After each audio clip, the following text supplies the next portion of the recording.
വളരെ അനുഗ്രഹീതമായി ഇസ്രായേൽ ജനത്തോടുള്ള ദൈവത്തിൻ്റെ വിശ്വസ്തതകളെ ഓർത്ത് കർത്താവിനെ സ്തുതിക്കുന്ന ഒരു സങ്കീർത്തനമാണ്. വാസ്തവത്തിൽ ഈ സങ്കീർത്തനത്തെ ഇതിൻ്റെ പേര് ആരെഴുതിയെന്നൊന്നും പറഞ്ഞിട്ടില്ല എങ്കിലും ഈ ദാവീദിൻ്റെ സ്വാഭാവികമായി ഇതിൻ്റെ സ്ട്രക്ചറൊക്കെ നോക്കുമ്പോൾ ദാവീദിൻ്റെ ഒരു സങ്കീർത്തനം നമുക്ക് മനസ്സിലാക്കാൻ കഴിയും. അപ്പോൾ ഇവിടെ ദാവീദ് ഇസ്രായേൽ ജനത്തെ ദൈവം വിടുവിച്ച വിധങ്ങളെ ഓർത്ത് കർത്താവിനെ സ്തുതിക്കുന്ന ഒരു സങ്കീർത്തന ഭാഗമാണ്. ആമേൻ. നമുക്കില്ലാത്ത നല്ലൊരു സ്വഭാവം ദാവീദിനുണ്ട്. എന്താ? സ്തോത്രം ചെയ്യുക. നമുക്ക് സ്തോത്രം ചെയ്യാൻ പറഞ്ഞാലും നമുക്ക് വലിയ ബുദ്ധിമുട്ടാണ്. സ്തോത്രം, ഹല്ലേലൂയ. ഇവിടെ ശക്തമായി സ്തോത്രം ചെയ്യാൻ പറഞ്ഞാലും ചിലരുടെ വായിന്ന് ഒരു സ്തോത്രം പോലും വരത്തില്ല. അങ്ങനെയുള്ളവരെ ഓർത്ത് ഞാൻ സ്തോത്രം ചെയ്യുന്നു. സ്തോത്രം, ഹല്ലേലൂയ. ദൈവം സഹായിക്കട്ടെ. ഇവിടെ ദാവീദിൻ്റെ പ്രത്യേകത, ഇവിടെ തുടങ്ങുന്നത് തന്നെ യഹോവയ്ക്ക് എന്ത് ചെയ്യാനാ? സ്തോത്രത്തിന് വില എന്താണെന്നുള്ളത് ഞാൻ ഇനി ആവർത്തിക്കേണ്ട കാര്യമല്ല. സ്തോത്രത്തിന് വിലയുണ്ടല്ലേ? ഉണ്ടോ?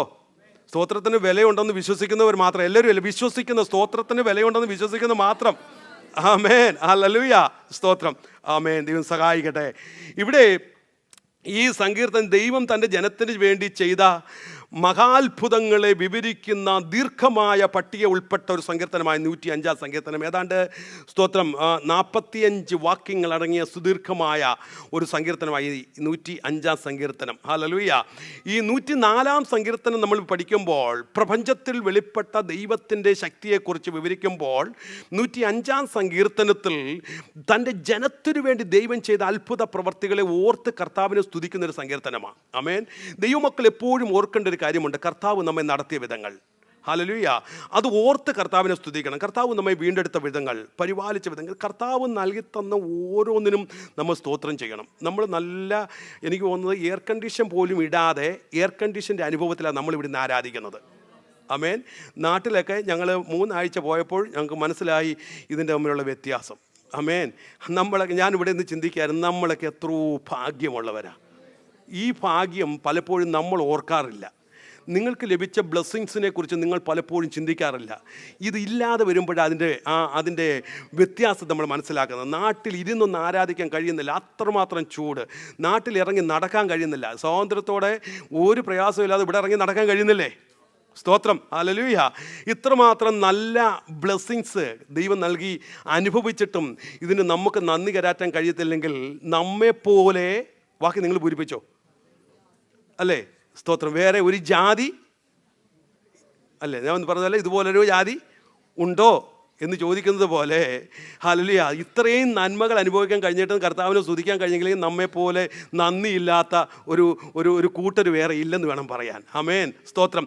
ഇവിടെ ദൈവം ചെയ്ത അത്ഭുതങ്ങളെ ഓർത്ത് കർത്താവിനെ സ്തുതിക്കുക. സ്തോത്രം. ഇവിടെ വീണ്ടും നമ്മൾ ചിന്തിച്ചാൽ അതിന് 1 മുതൽ 6 വരെയുള്ള വാക്യങ്ങളിൽ സ്തോത്രം ഒരു ദൈവത്തിന് വേണ്ടി ചെയ്യേണ്ട വലിയൊരു കാര്യത്തിൻ്റെ പട്ടിക തന്നെ രേഖപ്പെടുത്തുക. എന്തൊക്കെ ചെയ്യണമെന്ന് പറഞ്ഞിരിക്കുന്നത്? സ്തോത്രം. ഒന്നാമത് പറഞ്ഞിരിക്കുന്നു, യഹോവയ്ക്ക് എന്ത് ചെയ്യണം? സ്തോത്രം ചെയ്യണം. നമ്മൾ ചെയ്യേണ്ട, കർത്താവ് ചെയ്ത നന്മകൾക്ക്, കർത്താവ് ചെയ്ത ഉപകാരങ്ങൾക്ക് പകരമായി നമ്മൾ ചെയ്യേണ്ട കാര്യങ്ങളാ. അതിന് 1 മുതൽ 6 വരെ എന്തൊക്കെ പറഞ്ഞിരിക്കുന്നു? യഹോവയ്ക്ക് സ്തോത്രം ചെയ്യുവീൻ. 2, തന്റെ നാമത്തെ വിളിച്ചപേക്ഷിപ്പീൻ. 3, അവന്റെ പ്രവർത്തികളെ എന്ന് പറഞ്ഞാൽ നിന്റെ ജീവിതത്തിൽ ദൈവം ചെയ്ത എല്ലാ പ്രവർത്തികളെയും നമ്മൾ എന്ത് ചെയ്യണം? ആദ്യയുടെ അറിയിപ്പീൻ. അവന് പാടുവീൻ, അവന് കീർത്തനം. അപ്പോൾ ഈ പാട്ടിനകത്തൊക്കെ ഒത്തിരി പ്രസക്തി ഉണ്ട് അല്ലേ? സ്തോത്രം. ഇവിടെ നിന്ന് ഇത്രയും 1 മണിക്കൂർ ഇവിടെ നിന്ന് ആരാധിച്ചിട്ടും വായ് തുറന്ന് ഒരു പാട്ടിൻ്റെ സെൻറ്റൻസ് പാടാത്തവർ ഇതിനകത്തുണ്ട്. എന്നാൽ നിരന്തരമായി പാടിയവരുമുണ്ട്. 2 പേരെ ഓർത്ത സ്തോത്രം. സ്തോത്രം, ഹല്ലേലൂയ. യഹോവയ്ക്ക് പാടുവീൻ, അവൻ എന്ത് ചെയ്യണം? കീർത്തനം പാടുവീൻ. ഹല്ലേലൂയ. അപ്പോൾ ഇതിനൊക്കെ ഒത്തിരി പ്രസക്തിയുണ്ട് പ്രിയപ്പെട്ടവരെ. പാട്ടിനകത്തും ഒത്തിരി പ്രസക്തി. ഈ പാട്ടിൽ കൂടെ കർത്താവിനെ നമ്മൾ ഉയർത്തുക, കർത്താവിന് മഹത്വം കരുത്തുക. സ്തോത്രം, ഹല്ലേലൂയ. അപ്പോൾ പാടുവീൻ, അവന് കീർത്തനം ചെയ്യുവീൻ, എന്നിട്ട് അവന്റെ സകല അത്ഭുതങ്ങളെയും കുറിച്ച്. അപ്പോൾ A to Z ഓർക്കണം. ഞാൻ എന്നും പറയുന്നൊരു കാര്യമുണ്ട്, കർത്താവ് നമ്മുടെ ജീവിതത്തിൽ ചെയ്ത നന്മകൾ ഓർത്താൽ രാവിലെ ഇവിടെ 10 മണി മുതൽ ഉച്ച വരെ ഇരുന്ന് നിരന്തരമായി സ്തോത്രം ചെയ്താലും തക്കതായ നിലയിൽ നന്ദി ആവത്തില്ല. ആമേൻ. അത്രമാത്രം അത്ഭുതങ്ങളാ കർത്താവ്. ഇന്ന് പകൽക്കാലം ജീവിതത്തിൽ ഒരത്ഭുതമെങ്കിലും കാണാത്ത ആരെങ്കിലും ഇതിനകത്തുണ്ടോ? ആമേൻ, ഹല്ലേലൂയ. ജീവിതത്തിൽ ഒരത്ഭുതമെങ്കിലും നിങ്ങൾ കണ്ടിട്ടില്ലേ? അവൻ്റെ അത്ഭുതങ്ങളെ കുറിച്ച് സംസാരിപ്പീൻ. ആമേൻ, ഹല്ലേലൂയ, സ്തോത്രം. കർത്താവ് എത്ര അത്ഭുതമാണ് നമ്മുടെ ജീവിതത്തിൽ ചെയ്തത്. നീ ഇവിടെ ഇരിക്കുന്നത് ഒരു അത്ഭുതമല്ലേ? ആമേൻ. നിന്റെ വായ് തുറക്കുന്ന ഒരു അത്ഭുതമല്ലേ? നിന്റെ കരം ഉയർത്തുന്ന ഒരു അത്ഭുതമല്ലേ? നിന്റെ നാവ് ചലിപ്പിക്കുന്ന ഒരു അത്ഭുതമല്ലേ? നീ എഴുന്നേറ്റ് നടക്കുന്ന ഒരു അത്ഭുതമല്ലേ? എത്ര പേര് സ്തോത്രം കരം ഒന്ന് ചലിപ്പിക്കണമെന്ന് ആഗ്രഹിച്ചിട്ടും അത് നടക്കാതിരിക്കുമ്പോൾ, വായൊന്ന് നാവൊന്ന് അനക്കണമെന്ന് ആഗ്രഹിച്ചിട്ടും നടക്കാതിരിക്കുമ്പോൾ, ഹല്ലേലൂയ, എഴുന്നേറ്റ് സ്വാതന്ത്ര്യത്തോടെ നടക്കണമെന്ന് ആഗ്രഹിച്ചിട്ടും നടക്കാതിരിക്കുമ്പോൾ, ഇത് നിനക്ക് നൽകിയെങ്കിൽ ഇതൊരു അത്ഭുതമല്ലേ? ആമേൻ, ഹല്ലേലൂയ. മറന്നു പോകരുത് ദൈവത്തിന്റെ അത്ഭുതം. അതുകൊണ്ടാണ് കർത്താവിനെ സ്തുതിക്കാൻ പറഞ്ഞിരിക്കുന്നത്. ഹല്ലേലൂയ. അവന്റെ അത്ഭുതങ്ങളെ കുറിച്ച് ചിന്തിക്കണം, അവന്റെ അത്ഭുതങ്ങളെ കുറിച്ച് വർണ്ണിക്കണം. ആമേൻ, സ്തോത്രം. ഹല്ലേലൂയ. ഇതൊക്കെ ഓർക്കുമ്പോഴേ കർത്താവ്, ഞാൻ പറഞ്ഞല്ലോ, ഞാനിവിടെ നിൽക്കാൻ, ഹല്ലേലൂയ, നിൽക്കുന്നത് ദൈവത്തിൻ്റെ കൃപയാ. ഹല്ലേലൂയ. ഞാൻ കടന്നുപോയ ജീവിതത്തിൻ്റെ അനുഭവങ്ങൾ അതൊക്കെ അറിയാം, പക്ഷേ അവിടെ നിൽക്കുന്നതും ദൈവത്തിൻ്റെ കയ്യിൽ. എനിക്ക് അതുകൊണ്ട് ദൈവത്തെ സ്തുതിക്കാതിരിക്കാൻ കഴിയത്തില്ല. എൻ്റെ ബലഹീനതയിലും എനിക്ക് ചാടാതിരിക്കാൻ കഴിയത്തില്ല. എൻ്റെ ശരീരം ക്ഷീണമാണെങ്കിലും എനിക്ക് കർത്താവിനെ ഉയർത്താതിരിക്കാൻ കഴിയത്തില്ല. കാരണം എൻ്റെ ജീവിതത്തിൽ ഒരു അത്ഭുതം ചെയ്തിട്ടുണ്ടെങ്കിൽ എനിക്ക് മൗനമായിരിക്കാൻ കഴിയത്തില്ല. ഇന്ന് പകൽക്കാലം നിന്റെ ജീവിതത്തിൽ ഒരു നന്മ ചെയ്തെങ്കിൽ മൗനമായിരിക്കാൻ കഴിയത്തില്ല പ്രിയ സഹോദര.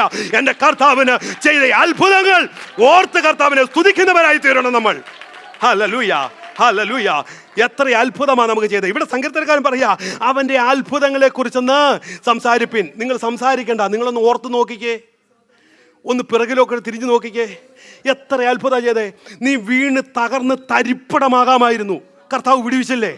നിന്റെ ശരീരത്തിൽ കയറി വന്ന രോഗമുണ്ട്, അല്ല വേണ്ട, ഒരു മുട്ടുസൂചി നിന്റെ കൈക്കകത്തോട്ട് കയറിയിട്ടുണ്ടെങ്കിലോ അത് മതി നിന്റെ കൈ മുറിച്ച് കളയാൻ. പക്ഷേ കർത്താവ് വിടുവിച്ചില്ലേ? ഹല്ലേലൂയ. എത്രയോ അപകടങ്ങളിൽ നിന്ന് കർത്താവ് വിടുവിച്ചു. എത്രയോ രോഗങ്ങളിൽ നിന്നെ പുറത്തു കൊണ്ടുവന്നു. എത്രയോ പ്രതിസന്ധികളിൽ കൂടി നീ കടന്നുപോയി. യെശയ്യാപ്രവചനം പറഞ്ഞ നീ വെള്ളത്തിൽ കൂടി കടന്നു പോകേണ്ടി വന്നു, തീയിൽ കൂടെ കടന്നു പോകേണ്ടി വന്നു, പ്രതിസന്ധി കൂടെ കടന്നു പോകേണ്ടി വന്നു. എന്നാൽ അവിടെയൊക്കെ അല്ല, നീതിയുള്ള ദൈവത്തിന്റെ കരം, അവന്റെ ബലമുള്ള ഭുജം നിന്നെ പിടിച്ചത് ഓർത്ത് എത്രയോ അത്ഭുതമാതൊക്കെ, എത്രയോ അത്ഭുതമാ. ആമേൻ, ഹല്ലേലൂയ. അതുകൊണ്ട് നമുക്ക് ധൈര്യത്തോടെ പറയാം, ഞാൻ അത്ഭുതങ്ങൾ കണ്ട സാക്ഷ്യമാ, അത്ഭുതങ്ങൾ അനുഭവിച്ച ദൈവമായതല്ല. ആമേൻ, ഹല്ലേലൂയ. റിഖമന ഹത്തുരാജനം, ഹല്ലേലൂയ. അവന്റെ അത്ഭുതങ്ങളെ അല്ലെ കുറിച്ച് സംസാരിപ്പീൻ. ആമേൻ. വേഗത്തിൽ വീണ്ടും പറഞ്ഞിരിക്കുന്നു, അവന്റെ വിശുദ്ധ നാമത്തിൽ എന്ത് ചെയ്യണം? പ്രശംസിപ്പീൻ. നമ്മുടെ പ്രശംസ എന്തായിരിക്കണം? എൻ്റെ കർത്താവിന്റെ വിശുദ്ധ നാമം. ആമേൻ, ഹല്ലേലൂയ. നമുക്ക് പ്രശംസയുമായി ഒത്തിരി ഉണ്ട്. നമുക്ക് പ്രശംസയുടെ കാര്യങ്ങൾ പറയാൻ തുടങ്ങിയാൽ നമ്മുടെ വായികൾ തോരത്തില്ല, നിൽക്കാൻ പറ്റത്തില്ല. നമ്മൾ നമ്മെ തന്നെ പ്രശംസിക്കാൻ പലപ്പോഴും മിടുക്കരാ. പക്ഷേ എൻ്റെ കർത്താവിനെ കുറിച്ച് എത്ര പേര് പ്രശംസിക്കും? ഹല്ലേലൂയ. എൻ്റെ കർത്താവിന്, അവന്റെ അത്ഭുത നാമത്തെ കുറിച്ച്, അവന്റെ വിശുദ്ധ നാമത്തെ പ്രശംസിപ്പീൻ. യഹോവയെ അന്വേഷിക്കുന്നവരുടെ ഹൃദയം സന്തോഷിക്കട്ടെ. യഹോവയെ അന്വേഷിക്കുന്നവരുടെ ഹൃദയം സന്തോഷിക്കട്ടെ. യഹോവയും അവന്റെ ബലത്തെയും തിരവീൻ. അവന്റെ മുഖത്തെ ഇടവിടാതെ അന്വേഷിപ്പീൻ. അവന്റെ ദാസനായ അബ്രഹാമിന്റെ സന്തതിയും അവൻ തിരഞ്ഞെടുത്ത യാക്കോബിൻ മക്കളുമായുള്ളവരെ അവൻ ചെയ്ത അത്ഭുതങ്ങളും. വീണ്ടും നോക്കിയേ, വീണ്ടും സങ്കീർത്തനക്കാരൻ അതിലേക്ക് കയറി വരിക. അവൻ ചെയ്ത അത്ഭുതങ്ങളും, അവൻ ചെയ്ത അടയാളങ്ങളും, അവന്റെ വിധിയുടെ ന്യായവിധികളും ഓർത്തുകൊള്ളുവീൻ. ഇന്ന് പകൽക്കാലം നിന്റെ ജീവിതത്തിൽ ചെയ്ത അത്ഭുതത്തെ നീ മറക്കരുത്. ഓർക്കണം. ഹല്ലേലൂയ, സ്തോത്രം. ആമേൻ, ഹല്ലേലൂയ. ഇന്ന് പകൽക്കാലം ദൈവം, ഹല്ലേലൂയ, അവൻ നമ്മെ പലപ്പോഴും ഓർക്കും. അവൻ ചെയ്ത വാഗ്ദത്തം നാം മറന്നു പോകും, പക്ഷെ ദൈവം മറക്കത്തില്ല. അതിന്റെ 8-ാം വാക്യത്തിലേ വായിച്ചേ, അവൻ തന്റെ നിയമത്തെ എന്നേക്കും താൻ കൽപ്പിച്ച വചനത്തെ 1000 തലമുറയോളം ഓർക്കുന്നു. കണ്ടോ, സ്തോത്രം, ഹല്ലേലൂയ. ഞാൻ ചോദിക്കട്ടെ, നിങ്ങളോട് പറഞ്ഞ നിങ്ങൾക്ക് ലഭിച്ച വാഗ്ദത്തങ്ങൾ എത്ര പേർ ഓർത്തിരിക്കുന്നു പൂർണ്ണമായിട്ടും? നിങ്ങളോട് ദൈവം സംസാരിച്ച എല്ലാ നിയമങ്ങളും ഓർക്കുന്നവർ മാത്രം കൈ ഉയർത്തിയേ? ഇല്ല, നമുക്ക് ഓർക്കാൻ പറ്റത്തില്ല. പക്ഷെ ഒരു കാര്യം ഉറപ്പുണ്ട്, അല്ല, ദൈവം നിന്റെ കൊച്ചുനാളിൽ നിനക്ക് അറിവില്ലായ്മയുടെ കാലത്തും ഒരു ദൈവദാസൻ നിന്റെ അരികിൽ വന്ന്, നിന്റെ മാതാവിൻ്റെയോ നിന്റെ പിതാവിൻ്റെ അരികെ വന്ന് നിന്നെക്കുറിച്ചൊരു ദൂത് പറഞ്ഞിട്ടുണ്ടെങ്കിൽ നിനക്കത് ഗ്രഹിക്കാൻ കഴിഞ്ഞിട്ടില്ല. പക്ഷെ എൻ്റെ ദൈവം അത് മറക്കത്തില്ല. ഹല്ലേലൂയ. എൻ്റെ ദൈവം അത് മറക്കത്തില്ല.